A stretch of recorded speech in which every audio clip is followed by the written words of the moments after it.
Hey guys, welcome back to Let's Talk About It. I'm Jackie. And I'm Megan. And we are at a new setup, so I don't know how this is going to look once it gets on YouTube, but... Guys, we're trying. We're doing our best. That's what we'll say. So for this episode, we actually did something kind of different. We decided to go visit a Greek Orthodox Church. And as most of you know, or if you don't, if you're new, I'm Catholic, Megan's Protestant. Neither of us are Orthodox. So we wanted to both just go and do something where it would be new or, well, unfamiliar for both of us. Somewhere where we'd both be uncomfortable. Yeah, where both of us couldn't receive communion and would just kind of be like sitting there observing. So that's what we did. And we wanted to share about our experience with that. So, Megan, do you want to start?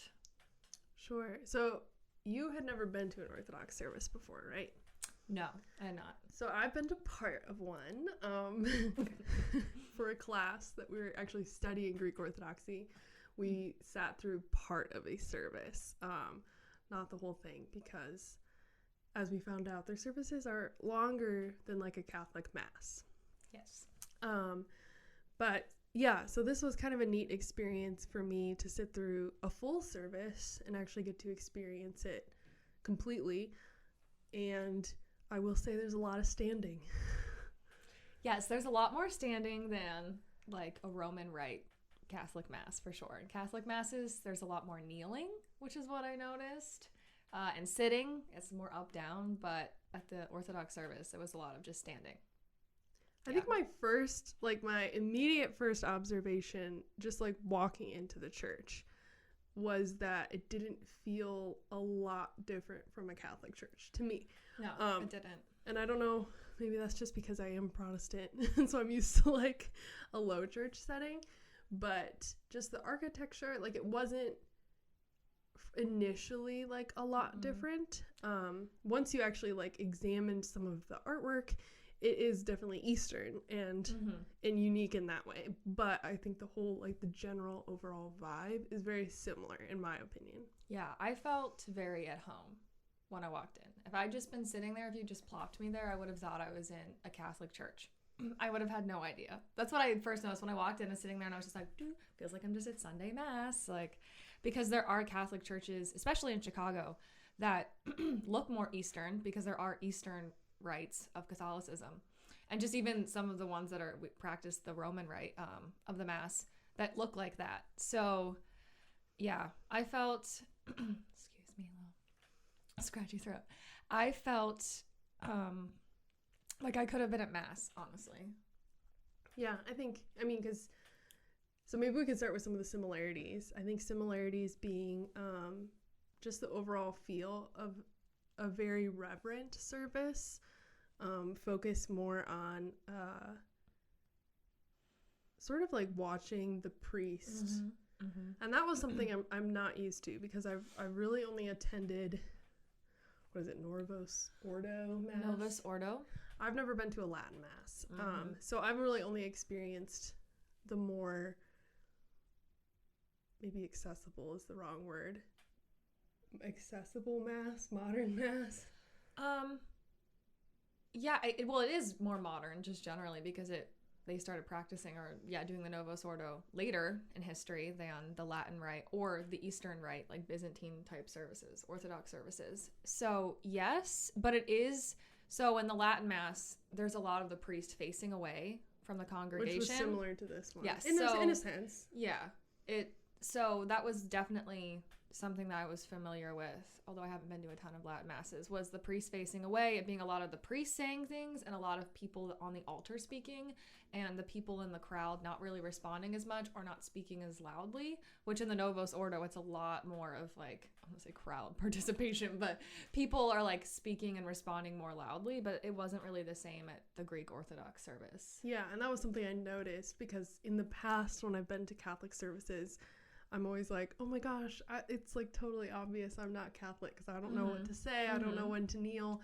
And for this, it was like a little easier to blend in because most people were just standing there. And so I was just kind of like, oh, okay. So there's less participation, I guess.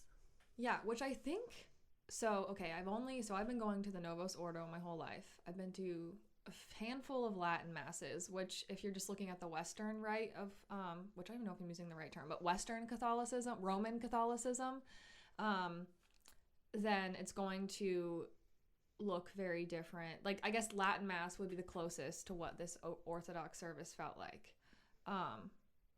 But I just the weekend before had gone to a Ukrainian Catholic church, which just happens to be the same exact liturgy as a Greek Orthodox church, the St. John Chrysostom liturgy.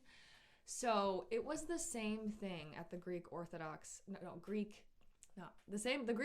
Church and the Ukrainian Catholic Church had the same vibe of, it was the same liturgy. There were obviously some differences because at the Ukrainian service, they spoke in Ukrainian, and there were some things that weren't quite the same because they're not Orthodox. But there was a lot less of the people in the pews responding, and I thought, is that just this church, or is that, I think that's just kind of how it is on the Byzantine Eastern Rite kinds of services. That's, if you have a different experience, let me know, but that's just what I noticed from my very limited experience of going to St. John Chrysostom liturgies. Yeah, so I kind of noticed that being different from like my experience with Catholic services. I also, I found it interesting that, so like from a Protestant perspective, right?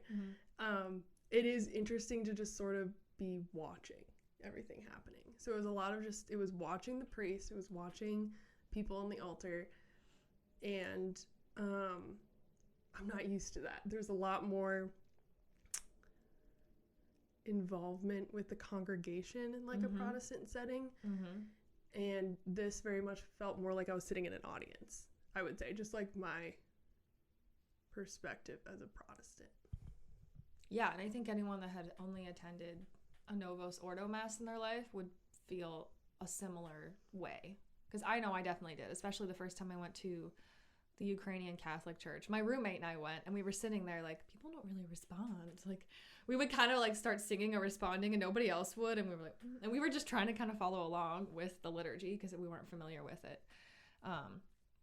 So I don't know, that might just be kind of how they do things. Like they stay a lot quieter and just kind of watch on the Eastern Rite kind of thing. I mean, that is how I felt in Latin Masses too.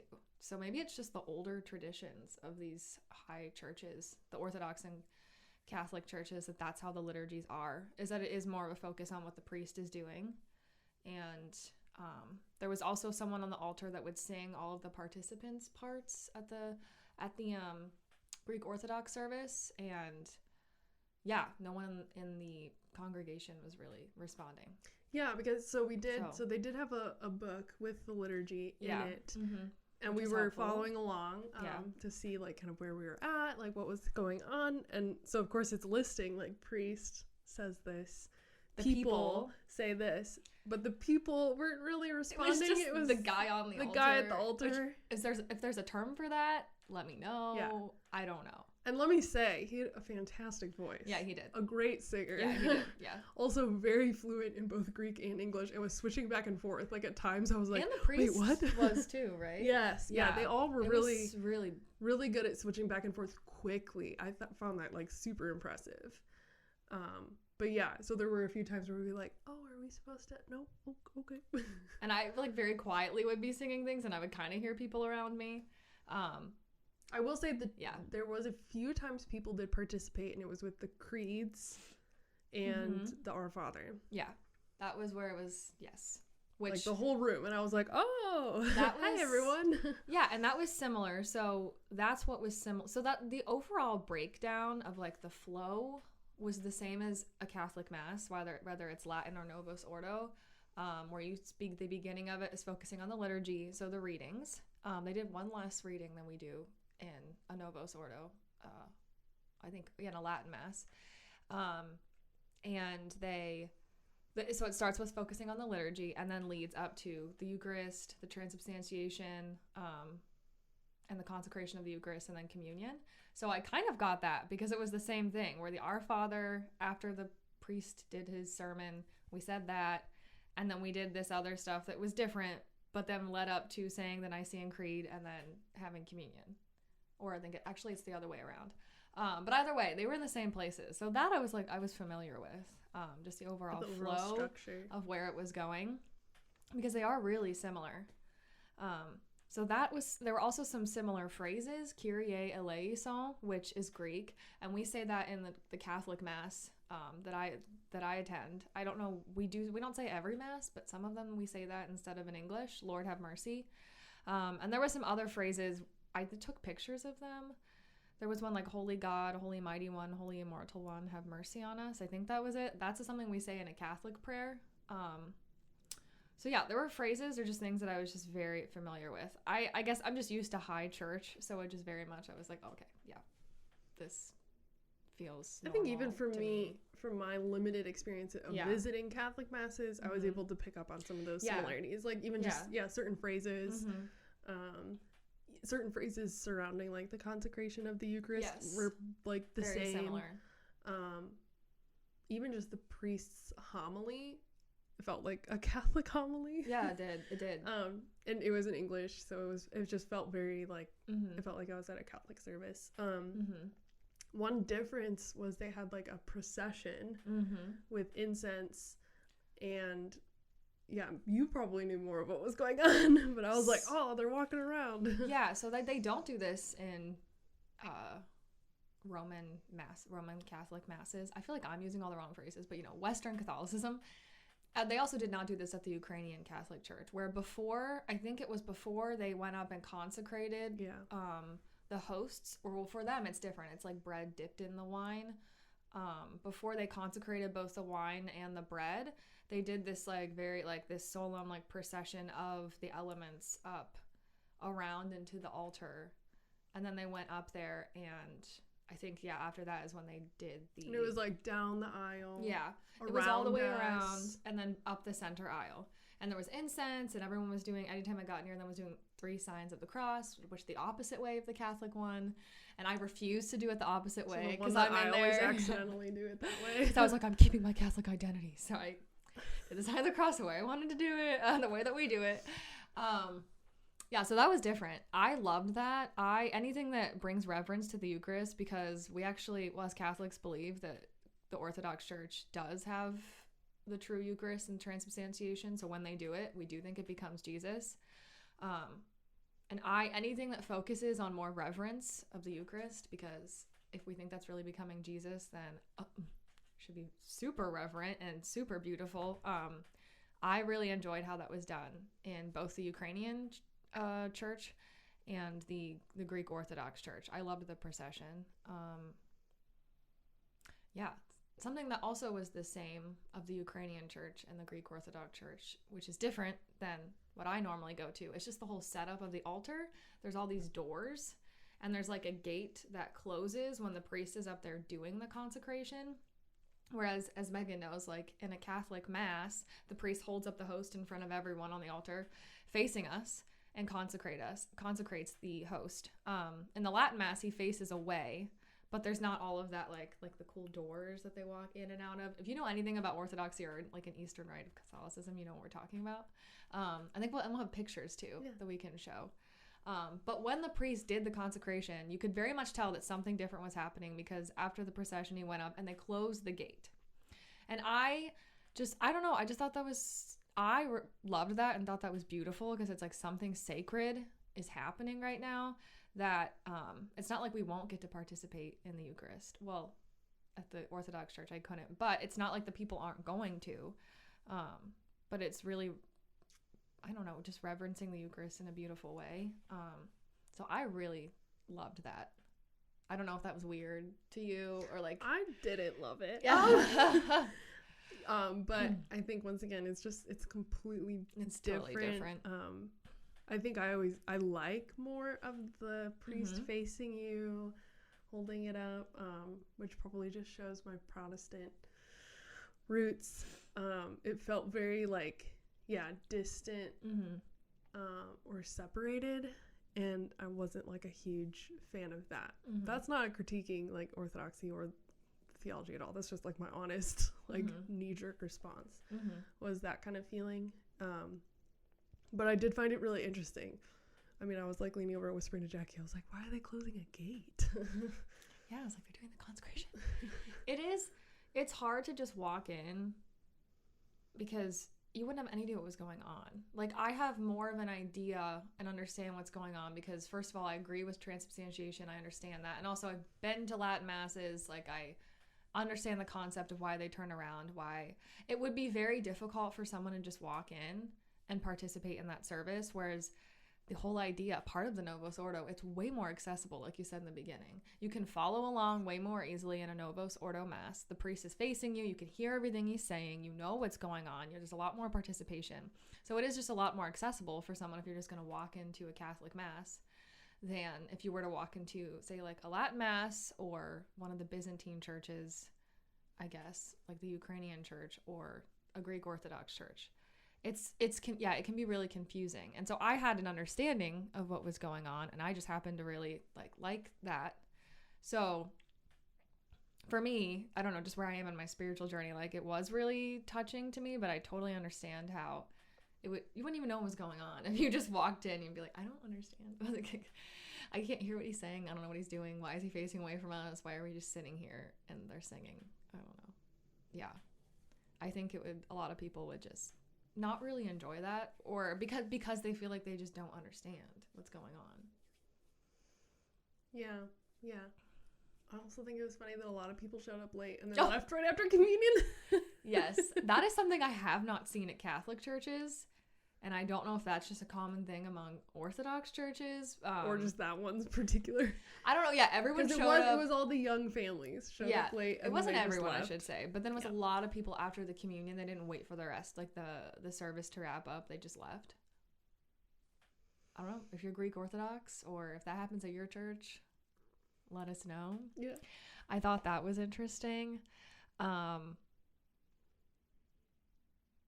will say So it was interesting because after the service, we were just gonna like yeet on out of there. Like, okay, we did it. We experienced it. Now we're gonna leave. And as we were just kind of like awkwardly standing by the door, this like woman came up to us and she was like, "Do you want to come downstairs for coffee? Do you know where to go?" And this was funny because in the past I've visited an Assyrian church in Chicago. And it was very similar. Like afterwards, they all shared a meal together. They called it coffee. It was food.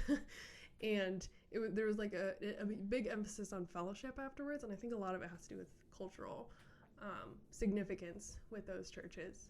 So we were like, okay, yeah, sure. And she was so friendly and welcoming. So kind. Yeah. And she was like introducing us to everyone and like making sure we got food. And like we couldn't stay long, but like I could tell she wanted us to. Like, she would have loved if we just stayed there all afternoon. Her husband, Her husband was so sweet. He knew they both had grown up in Chicago around that church. They went to school around there, which I think is so cute because then they must have ended up meeting and getting married. And they gone to that church like their whole life. That church their whole lives. So they, just raised Greek Orthodox and they know that church very well. So he was like, I could tell you everything about where like this relic came from and why there's this design. And he was telling us some of it. I was like, this is so interesting. I love this. I honestly want to go back to that church just for him, just to let him show us around. And they were just so welcoming. And we told them, like, we're not really looking, I don't know if we didn't say it straight forward. We're not looking to become Greek Orthodox, but we did say we're just visiting because we wanted to see something different. And I'm Catholic, Megan's Protestant. And they were just like, very like, that's awesome. They were like, that's awesome. Welcome. And like, we hope to see you again. And I would say that if someone came to my church. Yeah, they were so sweet and they were so willing to talk with us. And I don't know if that's been was that your experience in Greece or did you really not? Yeah. Oh, yeah. Yeah. Yep. Yeah. And even at the Assyrian church, it was the same way. Yeah, everybody wanted to feed us. I thought that was great. I just felt like they had a lot of community at that church because she very clearly noticed that we were out of place normally there. So she noticed that and came up to us. So it just showed to me that church has a really great community because they seem to know each other very well and who's who and who's not, because I don't think I would know. To be fair, my church, there's a ton of members and there's a lot of masses, and that does make a difference. There's only one. Or also some of the other churches, but at the Greek Orthodox Church, there's it's only just that one service. So that does make sense that they would really know who comes to the services every Sunday. And we very clearly did not. We didn't go up to receive communion, which a lot of the Orthodox didn't too. Yeah, I noticed that. That's that's actually common in a lot of Catholic churches too, especially certain cultures. Like I've noticed in like Mexican churches, just different countries you go to. I mean, you don't have to receive communion, especially if, and I think it's the same in Orthodox Church. Like if you're not in the state of grace, which is basically you've committed a mortal sin and you haven't gone to confession, at least in Catholic, you're not supposed to receive the Eucharist, even if you're Catholic. So there's a lot of times that people just won't go up, or they just feel like they can't go, or they just, for whatever reason, then they receive communion less. It's very much the American church where it's expected that you go up every single Sunday, which I learned when I was in Chicago, going to different Catholic churches that just had different cultures. So I wasn't surprised by that. I've been to, Catholic churches too. It was the same at the Ukrainian Catholic Church, where not everyone went up. Yeah, I mean, it's just completely different from, like, communion at my church. Well, yes, it's a totally different thing. They pass around the little cup and bread, and then we all take it together.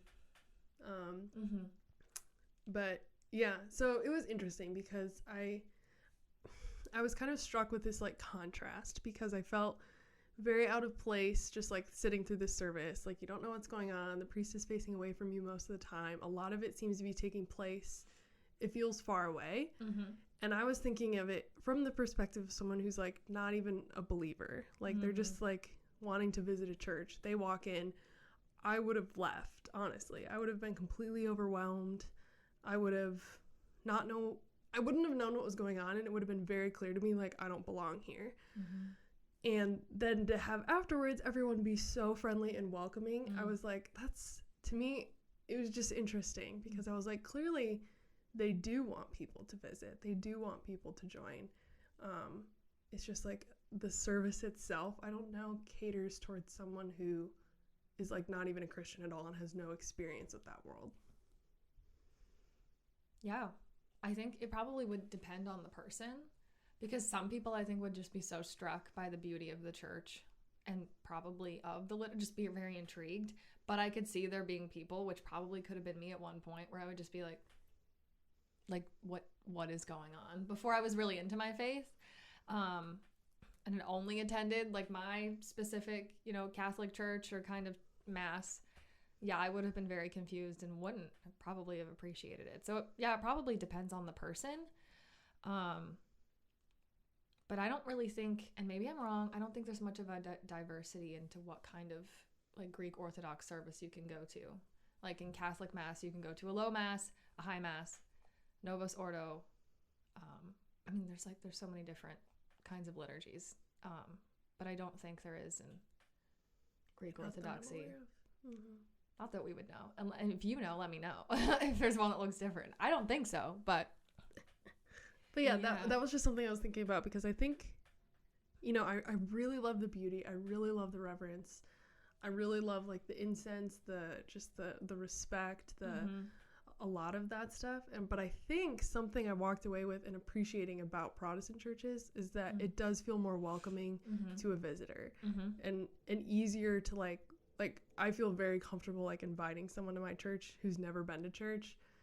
I don't think it would, whereas like I don't know that I would feel that way about like a Greek Orthodox service for someone who maybe like was not familiar at all with the gospel. Yeah. Would you say that, because you've been to mass with me, that is more accessible or easier for someone to attend? Like the Novus Ordo? Yeah, versus a Greek Orthodox. And once again, I've never been to a Latin mass, but I assume it's similar. It's similar. Yeah. It's not the same. It's very different than a Greek Orthodox service, but it has a similar vibe of that the priest is facing away. A lot of it. But I think it helped me understand, because I obviously, like, living in Chicago, I hear all the time the arguments over like Latin mass, Novus Ordo, like those kind of things, and some of that like dispute. And I've always just like, as an outsider, been like, I don't really know like what's going on here. And I think walking away from this, I was like, I can understand why the Novus Ordo would have been implemented. Like, I can understand the reasoning behind that and the desire for that. Like, I feel like I kind of understand that a little more now. First of all, it allowed it to be in our vernacular so that it's in English. Although they have done some Latin Mass forms where they do... Like a mix. A mix, yeah. So the sermon or homily is in English.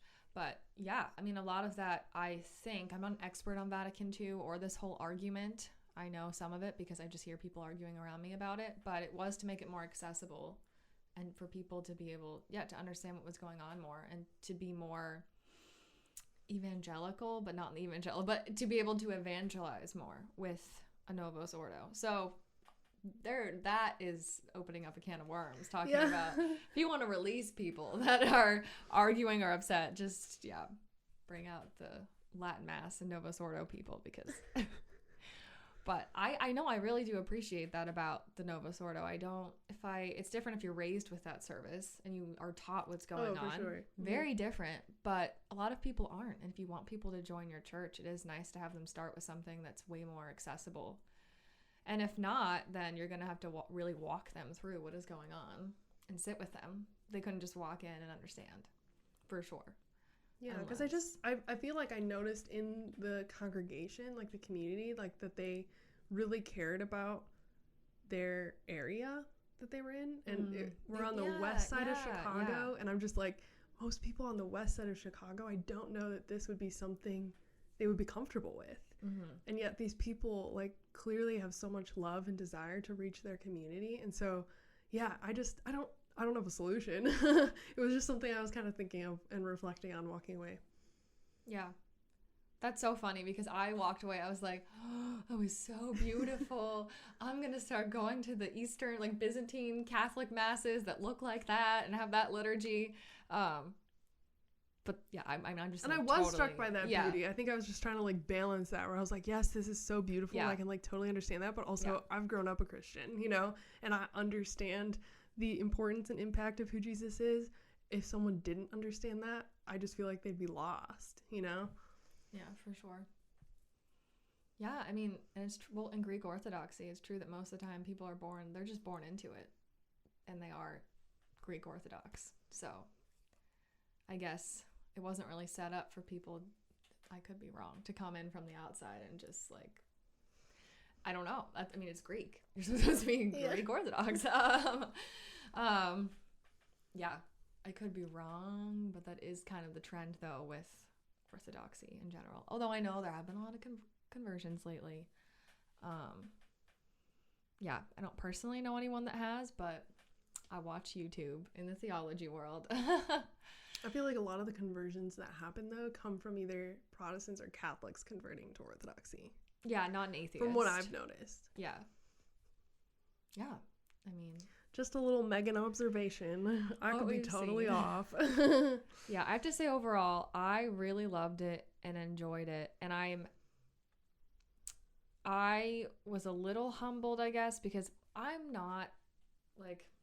never going to become Greek Orthodox, and I don't want to. And there's actually some theology, which Megan and I have talked about, of Orthodoxy that really bothers me. And I know people think the same thing about Catholics and Protestants. So anyone I know thinks that about us, I'm sure.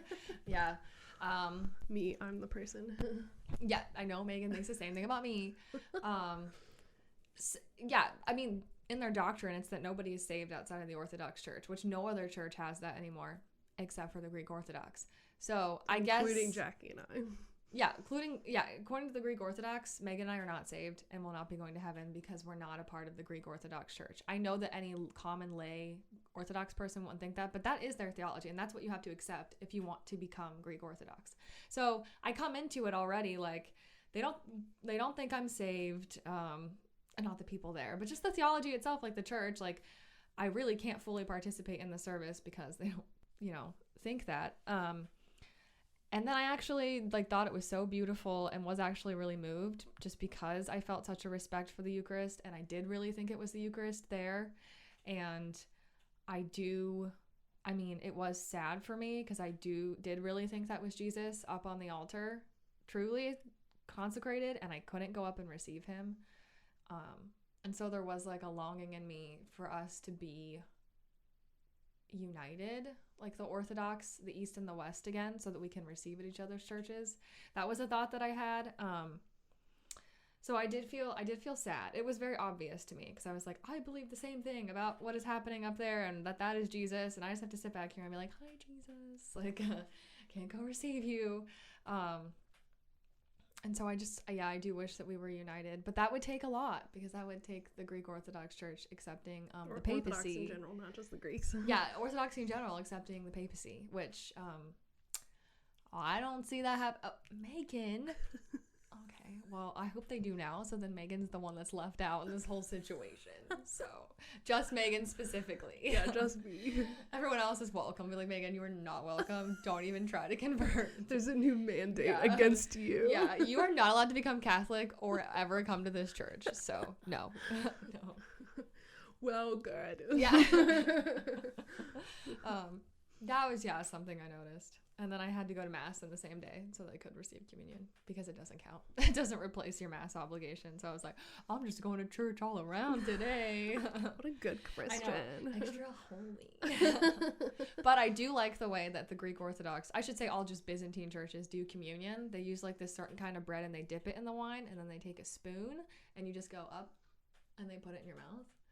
And that's very different than the Roman rite of Catholicism. Tell your story of the... Oh yeah. So if you go to a Latin Mass or a Novus Ordo, any kind of Western Catholicism, Roman rite Mass, communion is most commonly in a host.